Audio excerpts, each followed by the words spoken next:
하나님의 말씀 받겠습니다. 사도행전 5장 17절로 32절까지의 말씀 가운데 27절로 이하 32절까지의 말씀 교독하도록 합니다. 그들을 끌어다가 공회 앞에 세우니 대제사장이 물어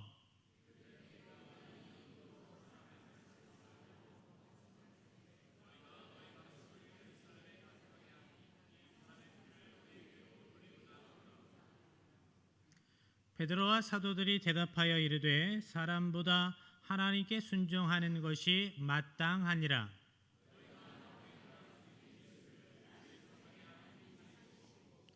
이스라엘에게 회개함과 죄사함을 주시려고 그를 오른손으로 높이사 임금과 구주로 삼으셨느니라.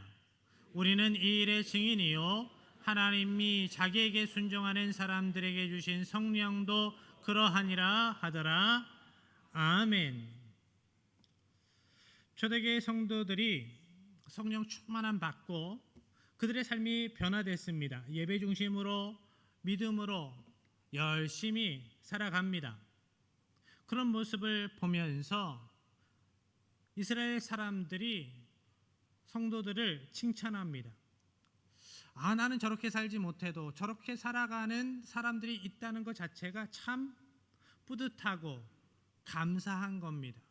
보기만 해도 좋은 겁니다. 그리고 사도들이 복음의 능력으로 사역하는 것을 보면서 예수 이름으로 병자를 고치고 귀신을 쫓아내는 것을 보면서 더 많은 사람들이 사도들에게 몰려들어 옵니다.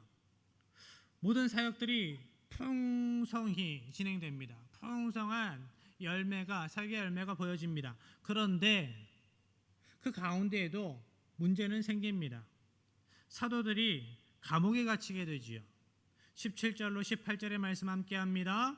대제사장과 그와 함께 있는 사람 즉 사두개인의 당파가 다 마음의 시기가 가득하여 일어나서 사도들을 잡아다가 옥에 가두었더니 대제사장과 사두개인들이 시기심에 질투가 나서 사도들을 옥에 가두었다라고 말씀을 합니다. 사두개인들, 사두개파 사람들은 그 당시 유대 민족에게 있어서 귀족이었습니다. 잘 사는 권력자들이었습니다. 그래서 그들은 그 권력을 유지하기 위해서 로마 정부에 착 달라붙어 살아갔습니다. 로마 정부의 비위를 맞추면서 또 그 땅에 쿠데타가 일어나지 않아야 로마 정부로부터 그 권력을 인정받기 때문에 사람들의 평판을 중요하게 여기면서 세상 사람들, 백성들의 사람들의 평가를 중요하게 여기면서 권력을 유지했던 사람들이 사두개파 사람들이었습니다. 그런데 사도들에게 사람들이 점점 많이 몰려가는 것을 보니까 자신들보다 사도들을 더 사람들이 인정하는 것 같으니까 시기심이 나는 겁니다. 질투가 나는 겁니다. 여러 가지 제목들을 말도 안 되는 제목들을 사도들에게 붙였지만 성경은 분명하게 말씀합니다. 그들이 시기가 가득하여 그들의 마음에 시기심이 가득 차서 사도들을 감옥에 가두었다. 그렇지만 사도들은 자신들의 억울함을 알리기 위해서 부당한 권력자들의 횡포를 알리기 위해서 물리적인 힘을 사용하지 않았습니다. 사람들을 충동질해서 여론을 만들어서 그 문제를 풀어가지도 않았습니다. 그저 가만히 있습니다. 그렇지만 하나님께서는 가만히 계시지 않아요. 하나님께서 사도들을 감옥에서 끄집어내십니다. 19절 20절의 말씀입니다. 주의 사자가 밤에 옥문을 열고 끌어내어 이르되 가서 성전에 서서 이 생명의 말씀을 다 백성에게 말하라 하매. 하나님께서 여러분의 인생 가운데 역사하시기를 축복합니다. 내가 어려운 상황, 억울한 상황을 만나더라도 그래서 내가 어찌할 수 없는 상황 가운데에 묶여 있을지라도 내가 무엇을 안 해도 하나님께서 일하시는, 하나님께서 풀어주시는, 하나님께서 해결하여 주시는, 선악간에 분별하여 주시고 그것을 드러내 주시는, 하나님께서 두엄 두시는 귀한 하나님의 백성으로서의 인생 되시기를 축복합니다. 사도들의 사역 가운데에서 하나님께서 그렇게 일하셨습니다. 주의 사자가 천사가 옥문을 열었습니다. 사도들을 감옥에서 인도해 내셨습니다. 끌어내셨어요. 그리고 명령하시지요. 가서 성전에 가서 십자가 복음을 전해라. 이 생명의 말씀을 선포해라. 하나님께서 성도들을 지키시고 보호하시는 궁극의 목적이, 궁극의 이유가 어디에 있는가? 복음에 있다라는 것을 알 수 있습니다. 하나님께서 여러분을 인도하시고 보호하시고 세우시는 목적이 어디에 있습니까? 우리가 편하게 사는 데에 그 목적이 있지 않아요. 우리가 하나님의 은혜로 살아가는 것, 편안하게 살아가는 것 감사하지요. 감사의 조건입니다. 그렇지만 거기에 최종적인 목적이 있는 게 아니에요. 복음을 위해서 하나님께서 하나님의 백성들을 세워주시고 그 인생을 인도해 주시는 것입니다. 하나님의 일을 하게 하시려고, 복음의 일을 하게 하시려고 우리를 지키시고 보호하시고 세워주심을 기억하시기 바랍니다. 그런데 사도들에게는 현실적인 문제가 있습니다. 하나님께서 놀라운 기적적인 능력으로 감옥에서 꺼내주셨지만 현실적인 두려움이 있습니다. 대제사장들이, 서기관들이, 사두개인들이, 바리새인들이 한결같이 예수 십자가 복음을 전하지 말라고 이야기를 합니다. 그러면서 감옥에 가뒀는데 그 감옥에서 나와서 또 예수님의 십자가 복음을 전하면 전보다 더 가혹한 형벌이 주어질 것 같은 그런 상황이죠. 주어지는 그런 상황이죠.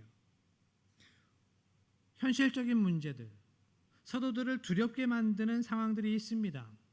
그렇지만 사도들은 자신들을 두렵게 만드는 상황과 상관없이 하나님의 말씀에 즉각적으로 순종합니다. 21절 상반절, 그들이 듣고 새벽에 성전에 들어가서 가르치더니, 사도들이 하나님의 말씀을 따라 새벽부터 온 힘을 다해 복음을 가르칩니다.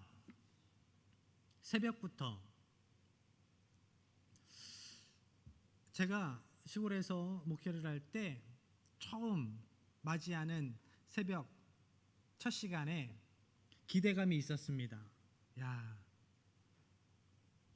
이곳에서 얼마나 좋은 공기, 좋은 물을 마시고 누릴 수 있을까?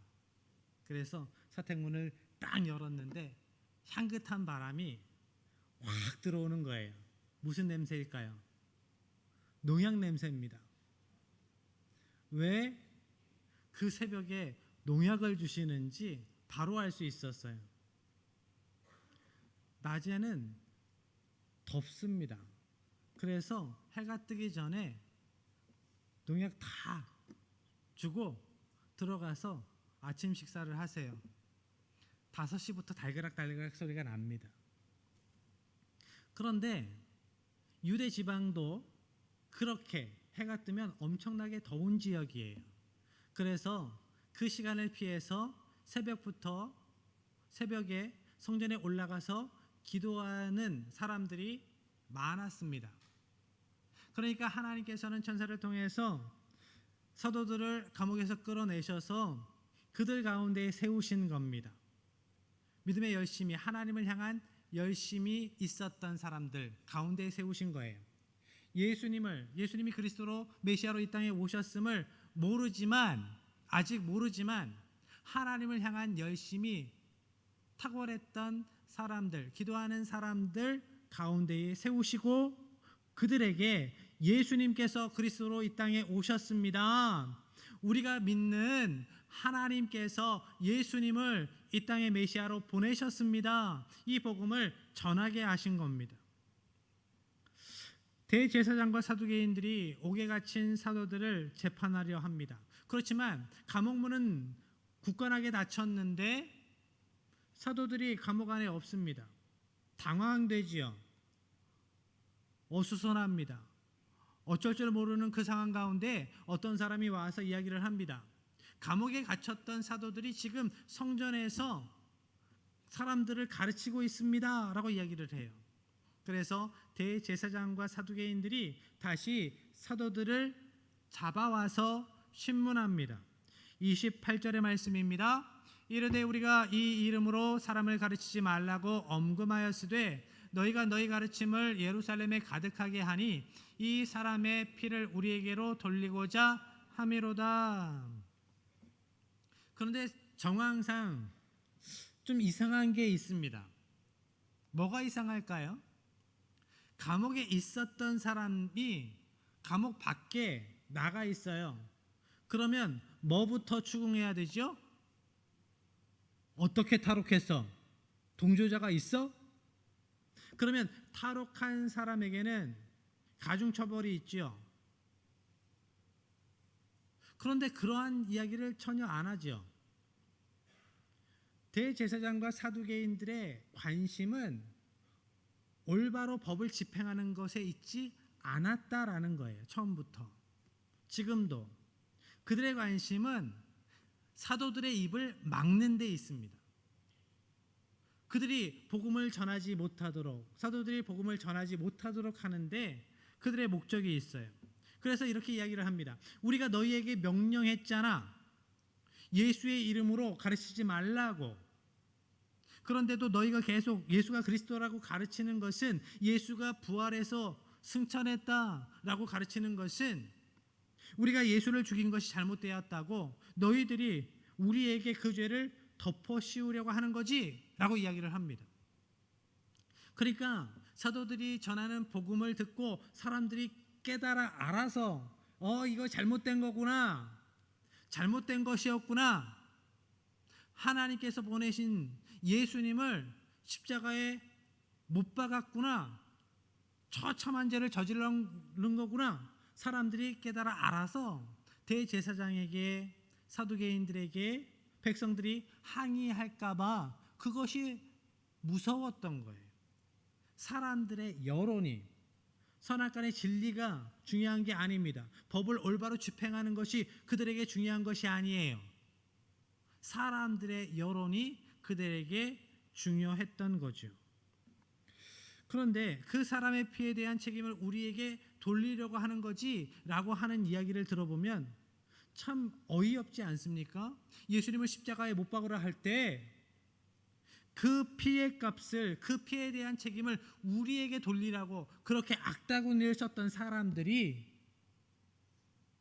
그 죄의 값을, 그 피의 값을 우리에게 돌리려고 하는 거지 라고 이야기를 한다는 것, 얼마나 가증스럽습니까?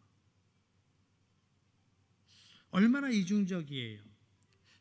대제사장과 사두개인들이 자신들이 가진 권력으로 그래서 협박을 합니다. 사도들을 윽박질러요.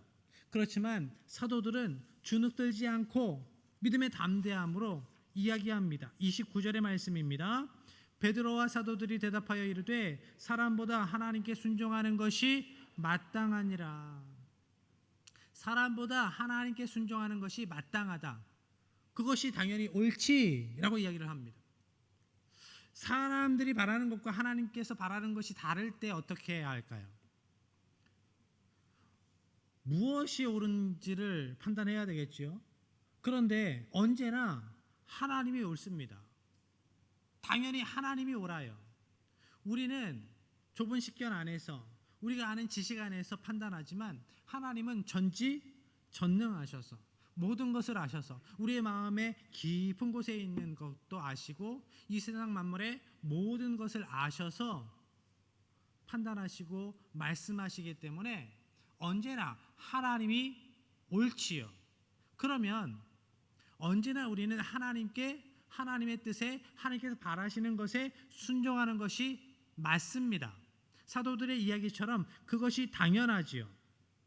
그런데 왜 우리는 순종하는 것이 맞다라는 것을 알면서도 갈등할까요? 여러분 인생을 살아갈 때 갈등하지 않으십니까? 우리가 갈등하는 많은 경우에 옳은 것을 하나님께서 기뻐하시는 것을 몰라서 갈등할 때보다 알면서도 갈등할 때가 더 많습니다. 왜 그럴까요? 사람들이 어떻게 생각할까? 사람들이 어떻게 생각할까? 이것이 걱정되는 거죠. 사람들은 자기 뜻이 관철되지 않으면 분노합니다. 화를 내죠. 그 분노가 그 화가 나에게 돌아올까봐 두려운 겁니다. 그 두려움에 하나님께서 기뻐하시지 않는 선택을 할 때가 많아요. 그러면서 이렇게 자기 위안을 삼습니다. 하나님은 오래 참으시는 하나님이시잖아. 그런데 그 사람은 오래 참지 못해. 밴댕이 소갈딱지 갖고 아주 그냥 양은 냄비같이 화르륵 끓는 그 사람을 내가 아는데 하나님은 오래 참으시니까 그래도 사람 마음을 조금 누그러뜨린 다음에 좀 하나님의 뜻대로 이렇게 바꿔가면 되지 않을까라고 자기 합리화를 해요. 그렇지만 기억해야 합니다. 우리가 세상 사람들의 분노 때문에 그것이 두려워서 하나님의 뜻을 어기면 사람들의 분노는 피해갈 수 있지만 우리는 언젠가 하나님의 분노 앞에 서게 됩니다. 하나님의 진노 앞에 서게 될 때에 우리가 무엇으로 핑계를 하겠습니까? 사도들은 그 사실을 알았기 때문에 사람보다 하나님께 순종하는 것이 마땅하다라고 이야기를 합니다. 사도들의 대답은 여기에서 끝나지 않아요. 담대하게 그 자리에서 재판받는 자리에서 예수님의 십자가 복음을 증거합니다. 이것은 재판정에서 자기 변론을 하는 시간이 아니에요. 보면 이것은 설교 시간이에요. 복음을 증거하는 시간입니다. 30절 31절의 말씀입니다. 너희가 나무에 달아 죽인 예수를 우리 조상의 하나님이 살리시고 이스라엘에게 회개함과 죄사함을 주시려고 그를 오른손으로 높이사 임금과 구주로 삼으셨느니라. 아멘. 유대인들은 율법에 보면 십자가에서 죽은 사람은 하나님의 저주를 받은 사람이다 라고 기록된 그 글을 보고 그 글을 근거로 예수가 십자가에 그 나무에 못 박혀 죽었기 때문에 하나님께 저주받아 죽은 거야. 그러니까 그 예수를 그리스도라고 믿는 너희도 죄 짓는 거야. 이렇게 이야기하면서 박해를 했는데 베드로는 이야기를 하는 겁니다. 예수님이 십자가 형벌을 받도록 해서 예수님을 종교적으로 매장하려 했던 너희의 간악한 깨를 하나님께서 깨 부수셨다. 하나님께서 예수님을 죽음 가운데에서 살리셨다. 일으키셨다. 예수님은 부활하셨고 승천하셨다. 하나님은 너희의 간악한 깨에 묶여 계신 분이 아니야. 예수님은 너희의 간악한 깨에 넘어지시는 분이 아니야. 너희들이 그렇게 간악한 깨로 그렇게 너희의 자리를 유지하기 위해서 못된 짓을 했지만 하나님이 이기셨어. 하나님이 이기셨어. 거기에 대해서 이렇게 이야기를 합니다. 하나님께서 오른손으로 예수님을 높이셨어. 임금과 구주로 삼으셨다. 예수님께서 그리스도이시다 라고 고백하는 겁니다. 여기서 사도들은 예수를 그리스도로 믿고 고백하는 자신들을 우리라고 표현했습니다. 그리고 사도들을 지금 박해하고 있는 예수님을 부정하고 핍박하고 있는 그들을 너희라고 구분하고 있어요. 그리고 하나님께서 살리시고 높이신 예수님을 부정하는 너희들은 더 이상 하나님의 백성 아니야 라고 이야기를 하는 겁니다. 그들의 가장 큰 자부심은 우리는 하나님의 백성이다, 구별된 민족이다 라는 선민 사상이었는데 너희들은 하나님의 백성 아니다 라고 이야기를 합니다. 사도들은 어떻게 이렇게 당당할 수 있었을까요? 예전에 베드로도 당당했습니다. 그렇지만 예전에 베드로의 당당함은 자기 의를 믿는 당당함이었어요. 자기의 뚝심, 자기의 선함을 신뢰함에서 나오는 당당함이었습니다. 그렇지만 그 믿음을 지키는 것에 실패한 후에, 부활하신 예수님께 용서받은 후에 베드로가 사명의 자리로 다시 돌아간 후에 베드로에게 생긴 당당함은 자기 의에 의해서 생긴 당당함이 아니라 십자가를 자랑하는 당당함이었습니다. 하나님을 신뢰함에서 나오는 당당함이었어요. 사도들은 세상이 아니라 하나님을 두려워했기 때문에 당당할 수 있었습니다. 대제사장과 서두개인들은 세상을, 사람들을 두려워했습니다. 여론이 무서웠어요. 그렇지만 베드로와 사도들은 하나님을 두려워합니다. 두려움을 넘어서 하나님을 경외하지요. 하나님을 신뢰하지요. 그래서 사람에게 순종하는 것 아니야, 하나님께 순종해야지, 사람보다 하나님께 순종하는 것이 마땅한 일이야 라고 그 재판정에서 당당하게 종교 지도자들을 꾸짖으면서 이야기할 수 있었습니다. 그리고 사도들이 세상 권력 앞에서 당당할 수 있었던 또 하나의 이유는 하나님께서 하나님께 순종하는 하나님의 백성들에게 성령을 허락하신다라는 것을 알았기 때문입니다. 성령님의 역사를, 성령님의 능력을 알았기 때문이에요. 32절의 말씀입니다. 우리는 이 일의 증인이요 하나님이 자기에게 순종하는 사람들에게 주신 성령도 그러하니라 하더라. 아멘.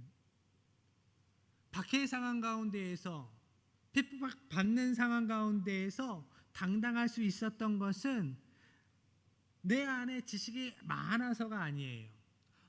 언변이 좋아서 그들을 말로 이길 수 있다고 확신해서가 아니었습니다. 성령님 나와 함께 일하신다.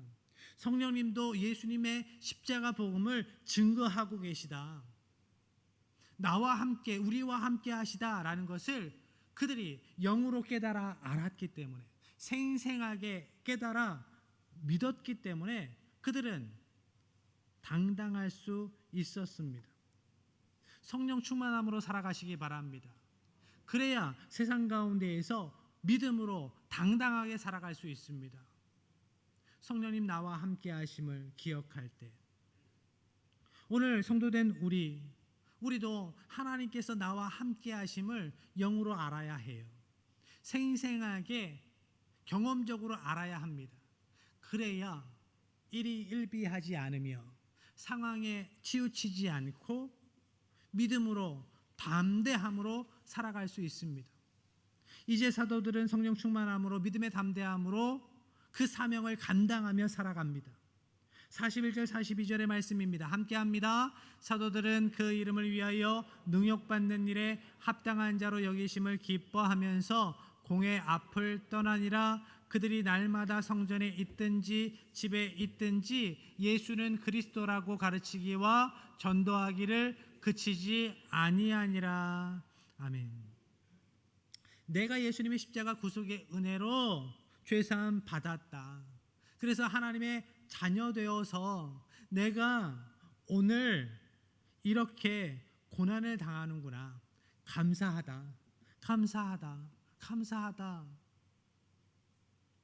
예수 이름으로 능욕받는 일에 내가 쓰임받고 있구나. 십자가 복음으로 으로 인하여 내가 능욕받는 일에, 박해받는 일에 합당한 자로 하나님께서 여겨주시니 참 감사하다. 복음을 전하다가 조롱당하고 채찍에 맞으면서도 하나님께 복음 사역에 쓰임받고 있음이 감사하다 고백한 초대교회 성도들입니다. 사도들에게 구원의 기쁨이 있었습니다. 구원 사역에 내가 쓰임받고 있었다는 것에 대해 기뻐하는 사도들, 고난도 기꺼이 감수할 수 있었던 사도들, 이것이 초대교회 성도들이 고난을 대하는 태도였습니다. 그들은 고난을 두려워하지 않았습니다. 세상을 두려워하지 않았습니다. 고난 중에도 기뻐하는 것이 초대교회 사도들과 성도들의 트레이드 마크가 되었습니다. 그러니까 세상이 감당하지 못합니다. 세상이 어쩌지 못해요. 너희들 그러면 죽일 거야? 예수 이름을 전하면 죽일 거야? 라고 하는데 기꺼이 죽겠다라고 하니까 방법이 없는 거예요. 더 이상 공격할 방법이 없는 겁니다. 윽박지를 방법이 없는 겁니다. 기꺼이 죽겠다고, 기쁨으로 죽겠다고 하니까. 고난 중에도 기뻐하는 초대교회 성도들, 그들은 성전에 있든지 집에 있든지 어디에 있든지 예수 그리스도 십자가 복음을 전하는 삶을 살아갑니다. 우리의 삶을 돌아봅니다. 여러분은 고난이 닥쳐왔을 때 어떻게 그 고난의 시간을 살아가셨습니까? 나의 고난을 대했던 태도를 생각해 봅니다. 하나님, 이 고난을 통하여서 어떠한 일을 이루시기를 원하십니까? 이 고난의 때를 어떻게 잘 이겨 나아가기를 원하십니까? 이 고난의 끝에 어떠한 은혜를 주시기를 원하십니까? 이 고난을 통해서 우리 가정이 어떻게 아름답게 세워지기를 원하십니까? 이 고난을 통해서 하나님 어떠한 영혼들에게 하나님의 복음이 들어가기를 원하십니까? 이 고난을 통해서 하나님 주님의 몸된 교회가 얼마나 어떻게 건강한 복음의 교회로 세워지기를 기대하십니까? 이러한 믿음의 자세로 고난을 대하셨습니까? 아니면 하나님 왜 또 그러세요? 그러셨습니까? 왜 또 그러세요? 이제는 편하게 살게 해주셔야죠. 여러분, 고난 앞에서도 우리가 믿음의 사람이어야 합니다. 주님께서 주시는 은혜와 복 앞에서만 믿음의 사람으로 살아가는 것이 아니라 어디에 있든지 어떠한 일을 만나든지 우리는 믿음의 사람이어야 합니다. 하나님을 두려워하는, 하나님을 경외하는 성도들 되시길 바랍니다. 하나님을 경외함으로 세상을 두려워하지 않는, 세상이 감당하지 못하는 믿음의 사람들로 세워지는 은혜가 있어지기를 주님의 이름으로 간절히 축복합니다. 그래서 하나님께 순종하는 성도들에게 허락하시는 성령님이 우리와 함께 하심을 생생히 경험하면서 놀라운 기쁨으로, 세상이 알 수 없고 줄 수 없는 기쁨으로 살아가는 하나님의 백성들 다 되시기를 주님의 이름으로 간절히 축복합니다. 이 시간 하나님 우리에게 큰 믿음 주시옵소서. 믿음으로 이겨 살아가게 하여 주시옵소서. 세상을 두려워하지 않고 믿음의 담대함으로 이기게 하여 주시옵소서. 이러한 마음을 담아서 우리가 찬송하고 기도하겠습니다.